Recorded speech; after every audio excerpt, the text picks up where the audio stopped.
Looking for a protein shake that tastes as good as it performs? Meet Rockin' Protein Max. Packed with 50 grams of fuel, it'll help you keep up when your day won't slow down.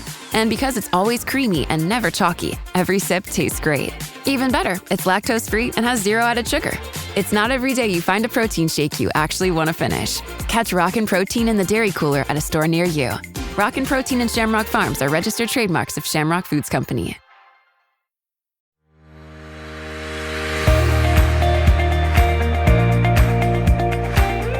Hey, this is JJ Virgin. Welcome and thanks so much for joining me. This is Ask the Health Expert. Here I put the power of health in your hands and give you access to the top people in health and wellness. In each episode, I share safe ways to get healthy, lose weight, heal your gut, detox, and lots more. So if you want to get healthy and get off the dieting for life merry-go-round, I'll give you strategies that will help you look and feel better fast. Hey, JJ here, and today we are going to be diving into the heart. We have got some amazing insights for you into the evolutionary origins of heart disease, and more importantly, why that matters to you. And for women, 50% of women die of heart disease. So what I have to say on that is not on my watch and not with my guest today. And my guest today is Dr. Stephen Hussey, who is a chiropractor and a functional medicine practitioner. He attained both his doctorate of chiropractic and his master's in human nutrition and functional medicine from the University of Western States in Portland, Oregon. He's a health coach, speaker, and the author of 2 books on health: The Health Evolution, Why Understanding Evolution is the Key to Vibrant Health, and Understanding the Heart, Surprising Insights into the Evolutionary Origins of Heart Disease and Why It Matters. Dr. Hussey guides clients from around the world back to health by using the latest research and heart health attaining strategies. And in his downtime, he likes to be outdoors, play sports, read, write, and travel. And again, we are going to be digging into this today because this is the single most important aspect to women's health is their heart health. And I feel like it gets the kind of it's not paid as much attention to as things like breast cancer. So we have a great guest. Stay with me. We'll be right back.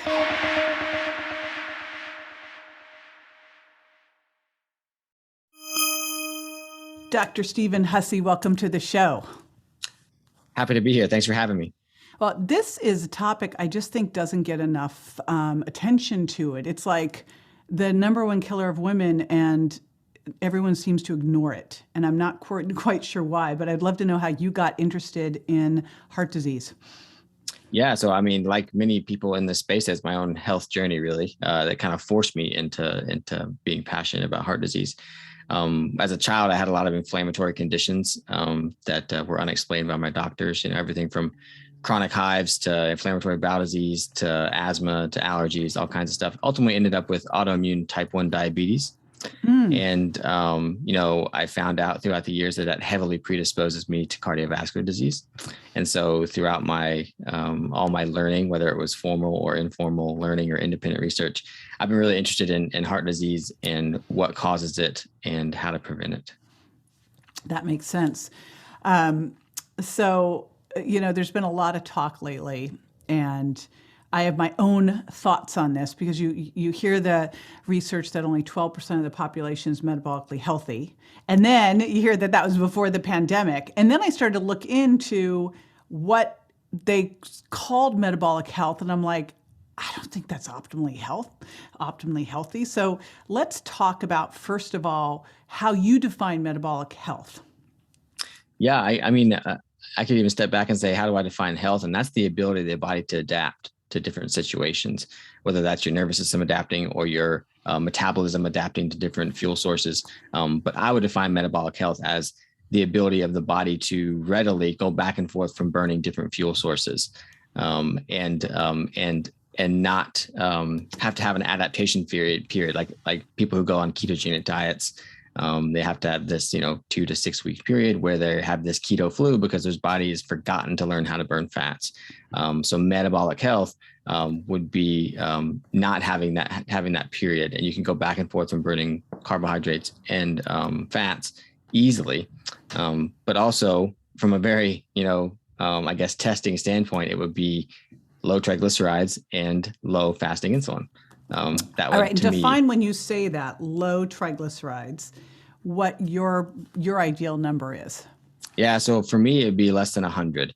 Right? I know that study was like triglycerides less than 150. I go, that's not ideal. No, and that study didn't include fasting insulin, which I think right. is Well, really most important lab number. tests don't include fasting insulin. I go, that you just missed the bigger and more important part of the equation. So yes, that's a great point. Why do people want and need to know their fasting insulin, and what should it be? Yeah. So for me, a good fasting insulin is probably below 10. Ideal is probably below 5. That would indicate that your body is very insulin sensitive, responding to insulin very well. And the reason we want that to be happening is because insulin is the hormone that signals for growth and repair. And if we become resistant to that hormone, then we're not getting growth and repair, which can become very problematic in lots of different aspects in the body, because insulin signaling happens pretty much everywhere in the body. But the reason that fasting insulin is so important is because you could have normal blood sugar or a normal A1C, and then your doctor would be like, "Oh, you're fine. You're not even pre-diabetic. You're fine," But you could have very high fasting insulin levels, which suggests that your body's having to use more insulin to keep that blood sugar normal, which suggests you're insulin resistant. So you could pick up that insulin resistance years before it ever becomes pre-diabetes or diabetes. Yeah, I'm just amazed that just isn't like standard. Well, there's a couple things that should be standard. Like, how is vitamin D not standard? I mean, there's like there's a couple problems out there, but this one is especially, you have to make a point of getting that in your lab test, because you're just not getting what you need in the picture for this. So someone is insulin resistant and they want to become insulin sensitive. What do they do? I think number one, I mean, these are metabolic issues. So it really comes down to diet. I mean, there's lots of different ways or things that contribute to insulin resistance, but diet is number one. And I think the main thing causing a disruption or breaking our metabolism, causing insulin resistance, is the seed oils that are so pervasive in our food supply. And I'm talking about the canola oil, the corn oil, soy oil, safflower oils, those types of oils. Name them all. I really want people to understand this. I think this is not talked about enough. And what drives me crazy is you go to the health food stores and they're using these oils. And so, you go in the health food store and you think everything is healthy because it's called a health food store, but then it's got canola oil posing in there. So let's go through them, and then I want you to really talk about why these are so dangerous and why just a little bit is not okay. Yeah, and my favorite is Whole Foods. You go into Whole Foods and to like the prepared food bar, and everything, and they have everything soaked in canola oil, or everything cooked in canola oil. That is criminal, honestly. Yeah, because this is touted as being healthier. The store is generally touted as being healthier. There's a few reasons why we don't want even a little bit of those oils. The first one is that they contribute to a lot of what's called oxidative stress or inflammation or damage in the body, I would say, because these oils themselves are very easily damaged because they're polyunsaturated, which means that they're less stable when they get exposed to like heat and light.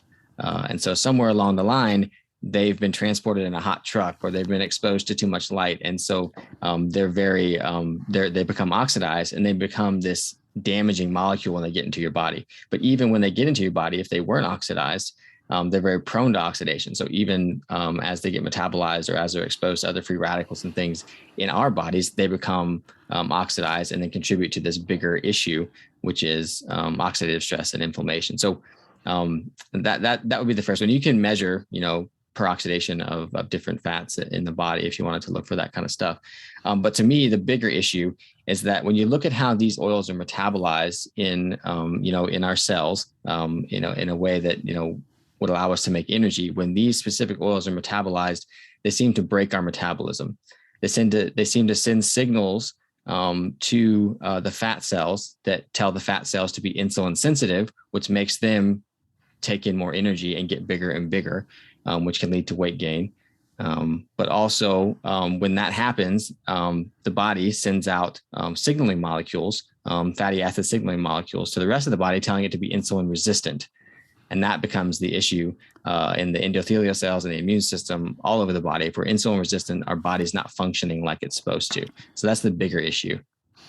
Yeah. So you just showed your body how to become a better fat storer. Exactly. Right. And not to be able to use any kind of stored fat for fuel, you just lock the doors. So yeah, exactly. And anyone listening wants that. Yeah. And when these fat cells start, they become insulin sensitive, they start taking in more energy. Everybody has this personal fat threshold. So that's why you can get someone who looks pretty skinny or healthy, but they could be insulin resistant because they've reached their fat threshold. They're not going to gain too much weight. And you can also get someone who is overweight, who hasn't reached that threshold yet, and is not diabetic yet, or is not insulin resistant yet. So everybody's got this different fat threshold. But when you reach that fat threshold, the fatty acids actually start kind of spewing out of the fat cells because it can't hold anymore. And that is what I think of as, if I think of triglycerides high in the blood, that's when that's happening. There's fat spilling out into the bloodstream and we're getting high triglycerides, which is indicative of poor metabolic health, insulin resistance. Mm-hmm. So besides basically those fat cells being more receptive and welcoming, which is not what we want, is that the key way that weight gain's happening, or what else is going on? Yeah, I mean that's the key way that I would say that vegetable oils contribute to weight gain, is because they signal the fat cells to take in more energy. But then if you look at the standard American diet, not only is it full of vegetable oils that are breaking the metabolism, it's also full of processed carbohydrates, the grains and the processed sugars and things like that, which is just throwing energy into the equation, which then these insulin sensitive fat cells just start soaking it all up and they get bigger and bigger and bigger. Yeah, it's really quite stunning at this point now when you go into the grocery stores. If you go in and you go, okay, I'm not going to get any damaged seed oils, and I'm not going to do any kind of gluten grains, and I'm going to stay away from, go to the vegetable section and go to the clean protein section, and that's about it. What about atherosclerosis, since we are talking heart health? And let's kind of dig into that. Atherosclerosis, cholesterol, how to look at things correctly. Mm-hmm. Yeah. So the reason there's plenty of research that shows that like the trig to HDL ratio, or the fasting insulin markers of insulin resistance, are way better biomarkers of if someone's going to have atherosclerosis. Let's first define atherosclerosis for everybody too. We're going to break this all down so everyone has very specifics of what they can go and ask their doctor for. So first off, atherosclerosis. So atherosclerosis is the hardening of the arteries, damage to the lining of the artery, where there's, ends up being a cholesterol deposition or mineral deposition into the lining of the artery, which restricts its function, right? But the curious thing is that there's a pathology book that I've read, and it asked like 29 different so-called experts in atherosclerosis what their definition was, and they were all pretty much different. So we don't necessarily fully understand how this happens, but we do understand that it happens and that it's this hardening of the arteries. And so that's atherosclerosis. Okay.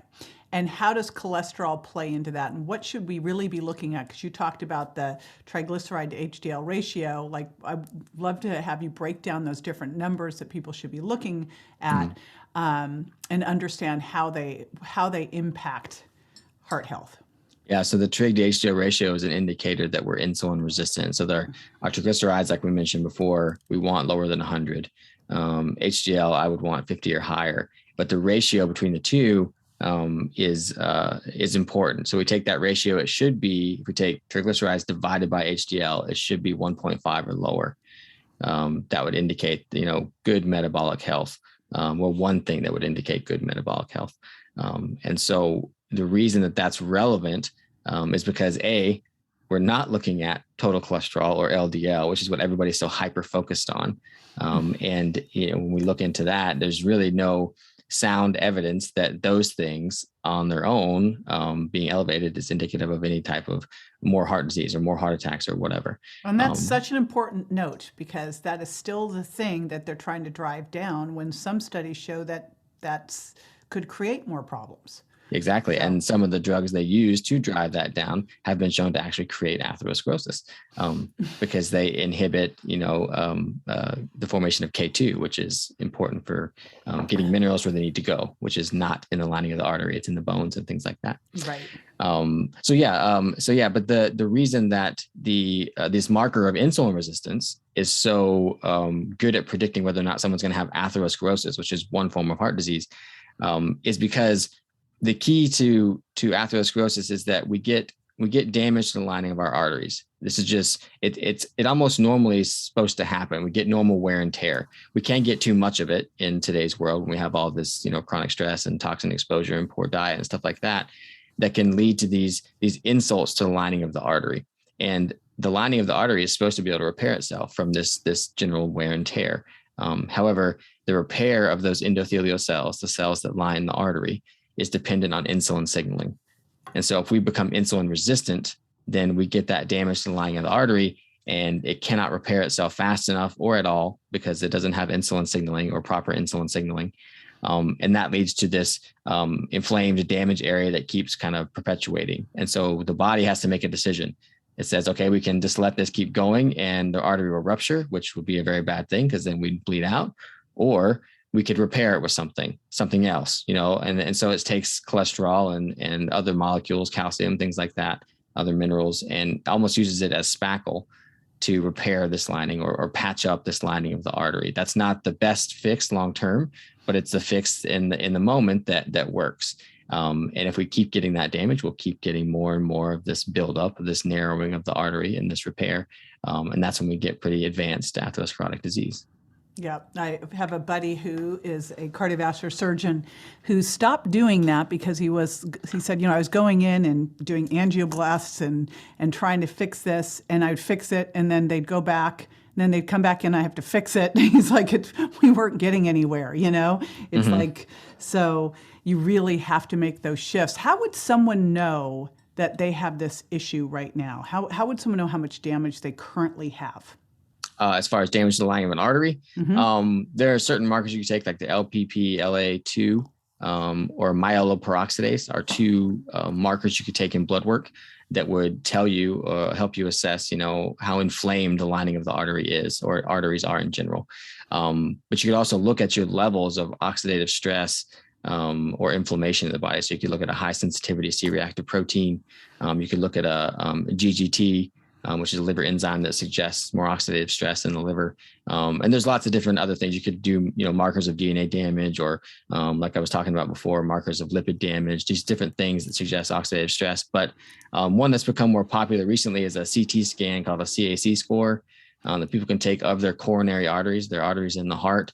However, that score is a CT, and it'll just tell you if there's calcified areas. It won't tell you like how much soft plaque or newly developed atherosclerosis is there. So it can give you an idea of like long-term how you've been doing. But really also, a CAC score is like one snapshot in time.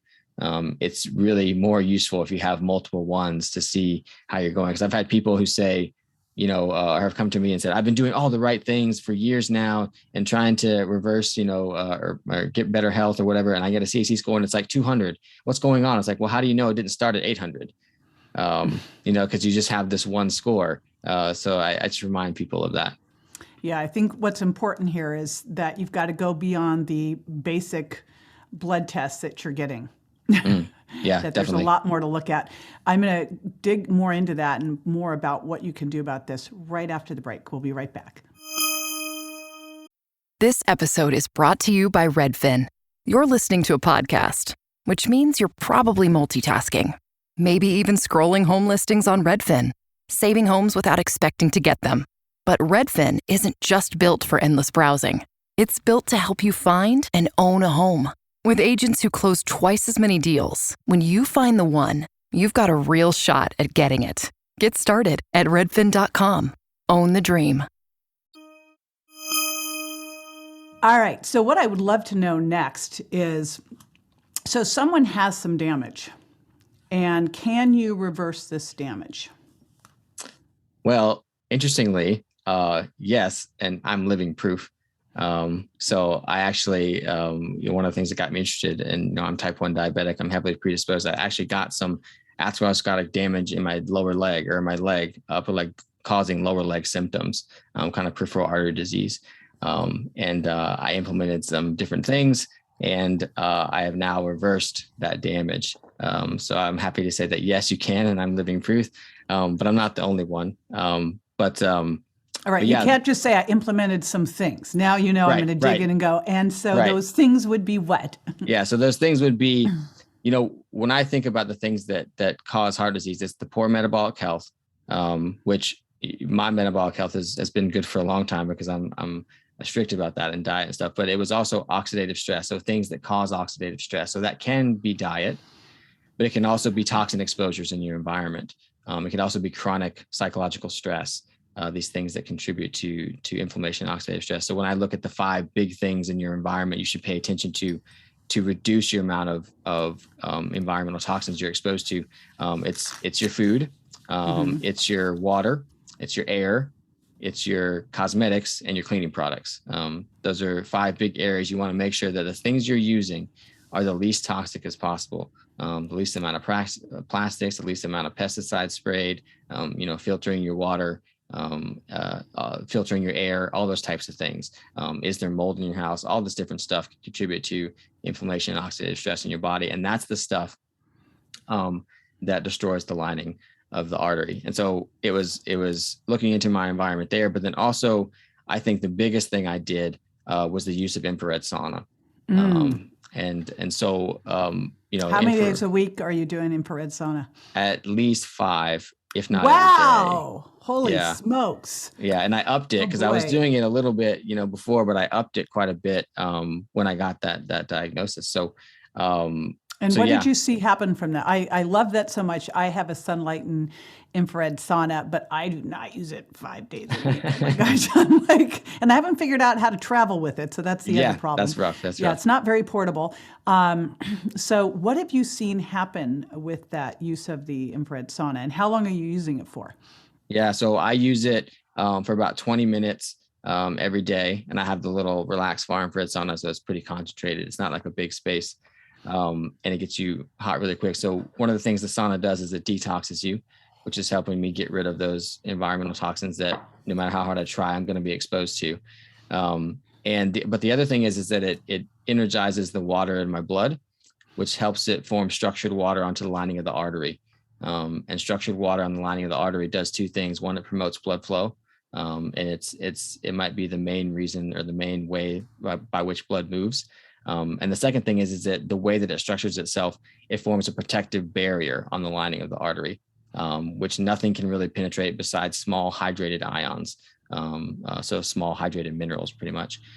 So anything else that's not structured water will not penetrate the lining and cannot insult the lining, allowing it to heal as long as we have good insulin signaling. All right. Well, 5 days a week. I now have a new goal. Although I have been cold plunging every single day. That's been my latest one. Okay. So beyond diet and sauna, what else have you done? I also did a few supplements, just healthier nutrients for the lining of the artery. Things like vitamin K2 and taurine, which you find, pretty high in animal products, which I like to point out because people like to say that animal products cause heart disease, but that's much higher in animal foods, and it's really good for the lining of the artery. Also, some citrulline and L-arginine, which are helping heal the endothelial cells and help them function better. And also did a little serapeptase, so things that are going to help break down, clots and fibrous like tissue in the body, which is what that atherosclerosis can become. So I did that stuff as well. And so you just threw one out there. I've got to pull up, because you said, there is such this thought process out there, and I'll ask people what they're eating. I always ask everyone what they eat, and and it's almost like people are embarrassed if they eat red meat. But I'd only 1 or 2 servings a week, and it's grass fed. What do you say about, because there's so much misinformation out there, I think, that like animal products cause heart disease. when you really look at it and go, just like you pulled out damaged seed oils and processed grains are, if you really look at it, those are the problems. But somehow, the grass-fed cows have gotten beaten up. So what do you say about that? How, why is there this big myth out there that that animal fat and animal protein causes heart disease? I think part of it might be because, the challenge I always have is you cannot compare a factory cow to a grass-fed and finished pastured cow. They're totally different things. But what do you say to all of that to put people's minds at ease? Yeah, I say that when we look at the history of how that idea came about, it doesn't make sense. There was a lot of low quality science that was done that brought people to that conclusion about, does saturated fat and cholesterol, which is in animal foods, does that cause heart disease? And, the foundation for that argument is based on what's called epidemiological studies or associational studies that can't really prove causation. It can't flesh out the different factors that may be identifying those associations.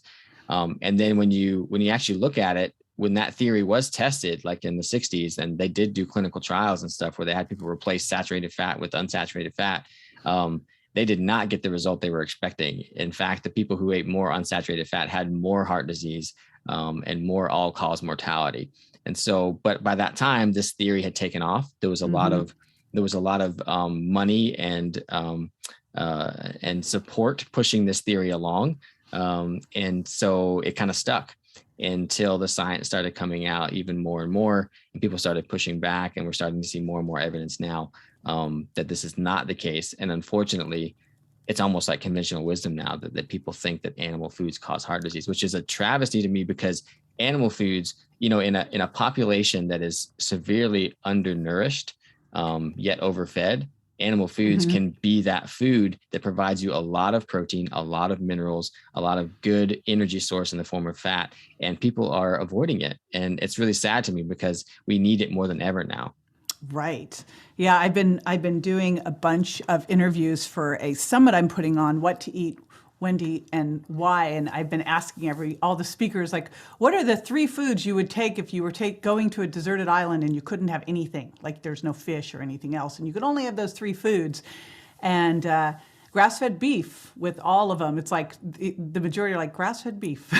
Some are wild salmon, but it's pretty much everyone's had animal protein in there. So pretty telling. But it is crazy how these myths take hold, and then you just can't seem to shake them loose no matter what. I mean, some of my closest friends will say, but I only eat red meat once or twice a week. And I'm like, why? Where did that come from? Yeah. And then, like I said, there's all this industry backing into that idea. And so that's what we see on TV. That's what we see from academic institutions and government agencies. That's what they're recommending, so it's just people who don't take the time to look into it more. That's what they're getting bombarded with. Right. And then you always have to look at where those recommendations came from. That's why I love the fact that you went back and did evolutionary origins of heart disease. It's like, why did this all start? What's changed? I mean, you look at what happened around the turn of the 19th century versus now, and the change in our diet and it's like, okay, what's changed? Yeah, right? I mean, exactly. So much has changed. It's kind of crazy, but yeah, and that's how I understand things from an evolutionary perspective. Is what helped me to understand stuff. And so I went back and I looked at all that in my book, and I hope people realize that all the time I went through evolutionarily to build up to this. Then in 1950 we decided fat was bad, and saturated fat was bad. It doesn't make sense. No, it doesn't. It was, when I was writing Sugar Impact Diet, I went back and pulled everything I could find, and it is so clear. The case against sugar is so clear, and this one horrible human. That's all I can say, because I think he is responsible for hurting so many people. This Ansel Keys, he really is the person that made the shift to make us think cholesterol's bad, like misinterpreting the study, and that sugar makes that sugar is not the problem. Fat makes us fat. And everything flipped, and everyone got afraid of fat, and everyone started thinking sugar was okay. And I was like, hold on, Yeah, scary. So, and now look where we are. And, you look at the metabolic damage that's happened, and, it doesn't happen overnight. So you make these shifts, and it seems like it's okay. because these things, diabetes happens over a decade, not over a day. And all of a sudden you go, gosh, now what? Yeah. Now what do we do? Yeah, which is why that fasting insulin number is so important, because diabetes does develop over a decade. What if we caught it in the second year? Yeah. Yeah. Then we could give them more medications.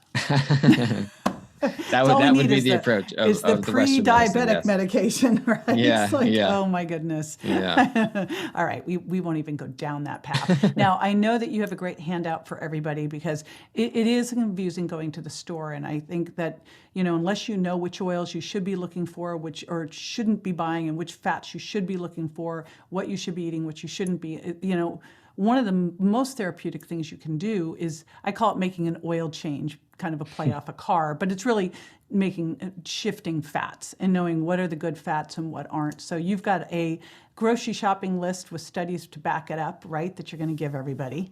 That's right. Yeah. Just kind of going through the top 5 fats you should be looking for and shouldn't be looking for. Perfect. In the grocery store. Yeah. Yeah. Because, you just really need a couple go-tos. Yeah. A couple staples. What do you cook with? What do you put on your salad? And by the way, those salad dressings, and especially I went to the health food store. I was looking at all the salad dressings. I'm like, they all, except for my buddy Mark Sisson's Primal Kitchen, all the rest of them have crap. Exactly. Yeah. And they're touted as being healthy. Yeah, drives me nuts. I'm going to do my best to expose that, because this is really hurting us. And it's just wrong. So we're going to put that fat guide. We'll make it simple. We'll put it at jjvirgin.com/fat guide. There you go. Don't like to overthink them. So again, you can grab that, go armed to the grocery store with this, so you'll know exactly what to do. Get it at jjvirgin.com/fat guide. And Dr. Hussey, thank you so much for being with me today. Thanks for having me. All right, there's so many crazy things out there in the world of heart health that, again, started back in the day when all of a sudden fat was bad. So that really triggered a whole lot of problems, as you can see. So I want to make sure you do go to the grocery store knowing which oils you should be running away from and which oils and fats you can be focusing on. There's just a couple. Once you learn them, stock your pantry, you're golden, right? And again, just like sugar hiding in so many sauces, same with bad seed oils. They hide in a lot of these dressings and sauces. So the easiest thing is to make your own. And by the way, in the Sugar Impact Diet and Virgin Diet, I have like amazing recipes for salad dressings. So that's a little tip for you. Okay, so remember to get that guide at jjvirgin.com/fat guide. And if you are not a subscriber yet, I don't want you to miss anything. So go to subscribe to jj.com so that you can subscribe and review, and I'll see you next time.